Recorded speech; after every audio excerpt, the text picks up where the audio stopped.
नमस्कार मेरे विद्यार्थी मित्रों, मैं कविता कौशिक हिंदी व्याकरण की कक्षा में आपका स्वागत है। बच्चों, आपने शब्द विचार में पढ़ा और जाना कि विकार के आधार पर शब्द दो प्रकार के होते हैं, विकारी शब्द और अविकारी शब्द। विकारी शब्दों के बारे में हम चर्चा कर चुके हैं, उदाहरण सहित समझ चुके हैं। आइए अब अविकारी शब्दों को जानें। अविकारी शब्द, अ धन विकारी, अर्थात जिससे विकार या परिवर्तन न हो। अविकारी शब्द वे होते हैं जिनमें लिंग, वचन, कारक आदि के कारण परिवर्तन नहीं होता। इसी कारण इन शब्दों को अव्यय भी कहा जाता है। बच्चों, वे शब्द का अर्थ है खर्च करना और अव्यय शब्द का अर्थ है खर्च नहीं होना। यहाँ शब्दों की बात हो रही है। इसका अर्थ ये हुआ कि जहाँ शब्द में किसी प्रकार का परिवर्तन न हो, शब्द वैसे के वैसे ही रहे, वो खर्च न हो, वो वे न हो, तो वे शब्द अव्यय कहलाते हैं।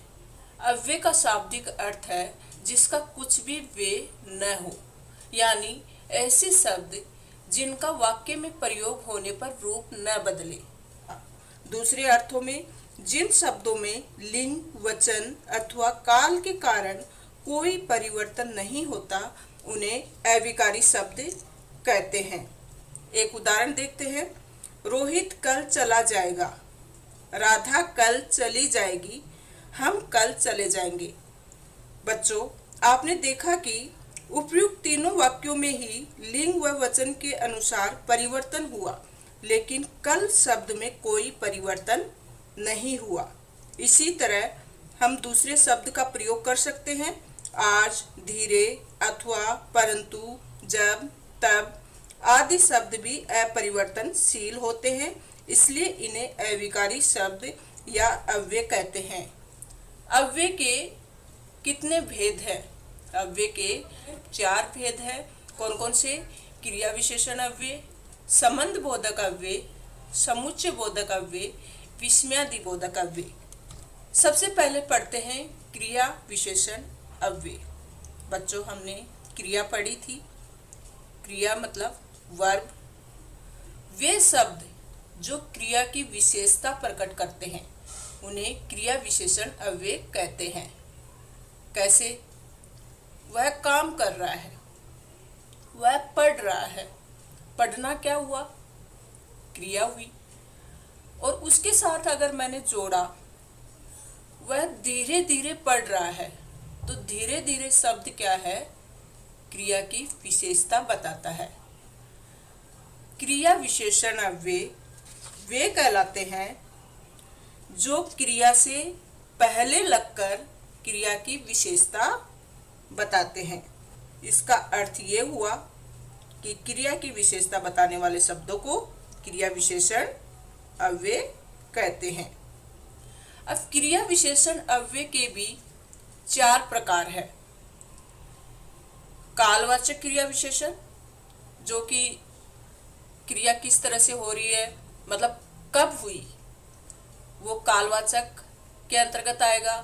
स्थानवाचक क्रिया विशेषण की क्रिया कौन सी जगह हुई, तो वह स्थानवाचक क्रिया विशेषण आएगा। परिमाणवाचक क्रिया विशेषण मतलब क्रिया कितनी हुई, वह परिमाणवाचक विशेषण क्रिया कहलाएगा। रीतिवाचक क्रिया विशेषण, तो वो किस ढंग से हुई, उसकी रीति बताई जाएगी, तो वह रीतिवाचक क्रिया विशेषण के अंतर्गत आएगा। चलिए एक एक को हम परिभाषित कर लेते हैं। कालवाचक क्रिया विशेषण, जो शब्द क्रिया के होने के काल अर्थात समय का बोध कराते हैं, वे कालवाचक क्रिया विशेषण कहलाते हैं। जैसे कल, परसों, आज, सदा, जब तक, हमेशा। ये ऐसे शब्द हैं जो कि क्रिया का समय प्रकट करते हैं कि क्रिया कब हुई थी। काव्या अभी गई, इसमें काव्या कब गई? अभी गई, मतलब समय का बोध हो रहा है।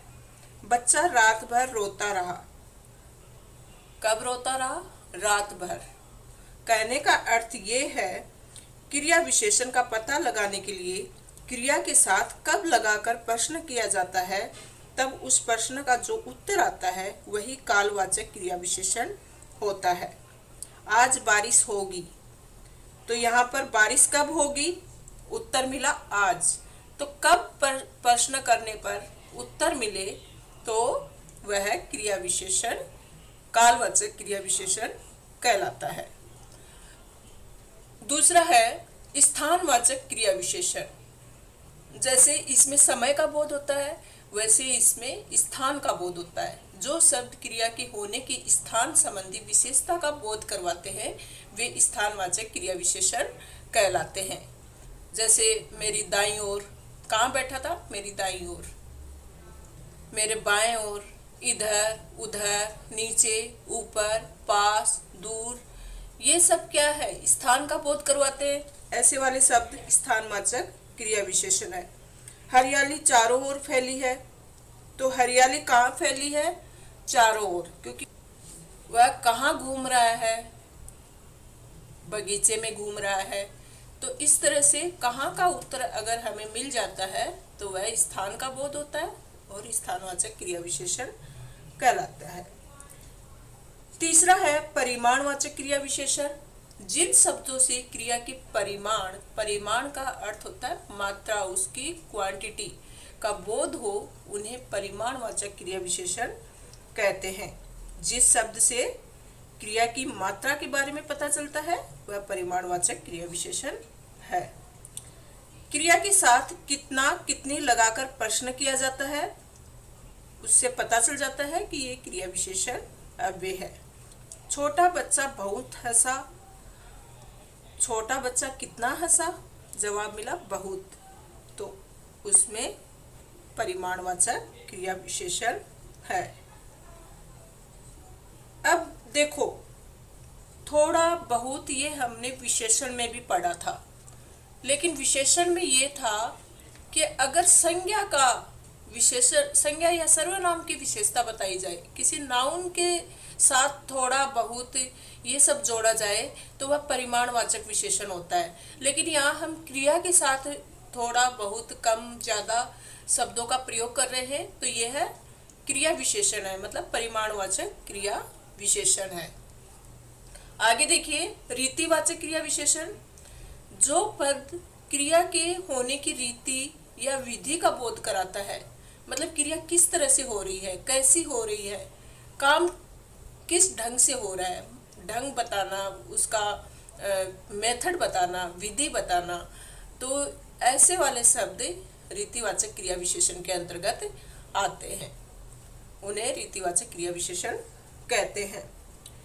इसके कुछ उदाहरण मैं आपको बता देती हूँ। हिमांशु तेज दौड़ा, तो जैसे प्रश्न करेंगे क्रिया के साथ कैसे लगाकर, तो कैसे दौड़ा? तेज। सारे फल हाथों हाथ बिक गए। फल कैसे बिक गए? हाथों हाथ। बारिश अचानक आ गई, तो बारिश कैसे आई? अचानक। इस तरह से कैसे प्रश्न करने पर उसका अगर जवाब मिलता है तो वह रीतिवाचक क्रिया विशेषण कहलाता है। यहाँ तक क्लियर है स्टूडेंट्स? चलिए आगे बढ़ते हैं। संबंध बोधक अव्यय। जिन अव्यय शब्दों से संज्ञा या सर्वनाम का संबंध वाक्य के दूसरे शब्दों से जाना जाता है वे संबंध बोधक अव्यय कहलाते हैं। जैसे मेरे घर के सामने एक उद्यान है। अभी इसकी परिभाषा में क्या बताया गया कि जिन शब्दों से संज्ञा या सर्वनाम का संबंध वाक्य के दूसरे शब्द से जाना जाए, तो मेरे घर क्या है? घर क्या है? इसमें नाउन है। और दूसरा शब्द क्या है? उद्यान। तो इस शब्द के साथ संबंध हम जिस शब्द के द्वारा करते हैं वह संबंध बोधक अव्यय कहलाते हैं। तो मेरे घर के सामने एक उद्यान है, तो के सामने यहाँ पर अव्यय है, क्योंकि घर और उद्यान में संबंध बताने का काम ये शब्द कर रहा है। घर के बाहर बच्चे खेल रहे हैं। बच्चे घर के बाहर खेल रहे हैं, तो घर और बच्चे, इन दो शब्दों के बीच का संबंध के बाहर से लगता है। इसके लिए संबंधबोधक अव्यय है। पेड़ के ऊपर चिड़िया का घोंसला है। पेड़ के ऊपर, तो ये यहाँ पर पेड़ और चिड़िया का संबंध बताया जा रहा है और के ऊपर संबंधबोधक अव्यय है। तो के बाहर, के मारे, के भीतर, की ओर, के चारों तरफ, ये सारे शब्द क्या है, संबंध बताने का कार्य करते हैं। चलिए, तीसरा है समुच्चय बोधक अव्यय।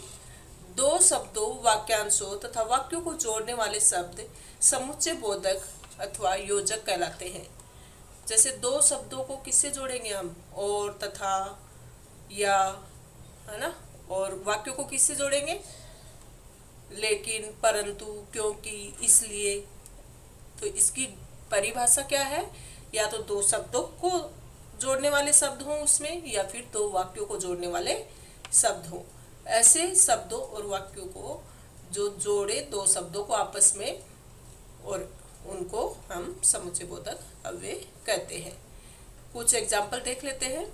तुम अखबार पढ़ोगे या पत्रिका। तो अखबार और पत्रिका, इन दोनों का बीच का संबंध है या से। पैसे खत्म हो गए इसलिए मैं घर चला गया। पैसे खत्म हो गए, मैं घर चला आया।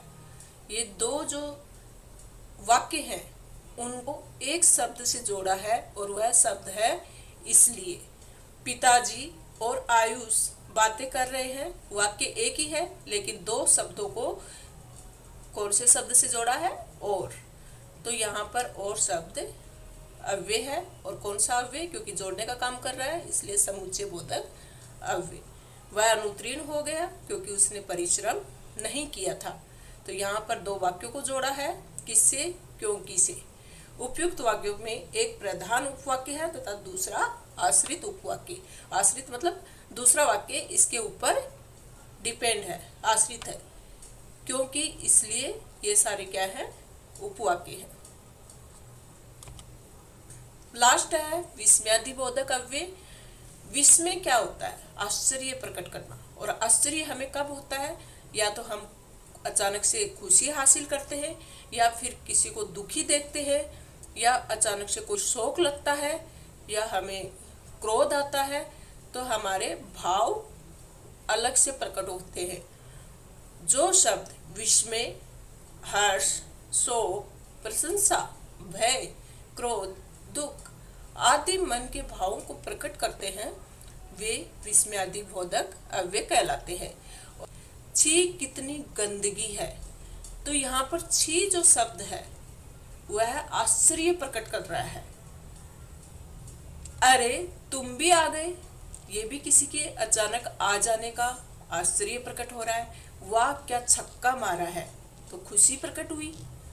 इससे मतलब ऐसे वाले शब्द जो हमें बहुत गहरा दुख दे, या फिर अचानक से प्रशंसा हमारी हो, या फिर हम अचानक से गंदगी देखें, तो हमारे भाव अलग होते हैं, आश्चर्य में आ जाते हैं, और ये शब्द अव्यय शब्द कहलाते हैं।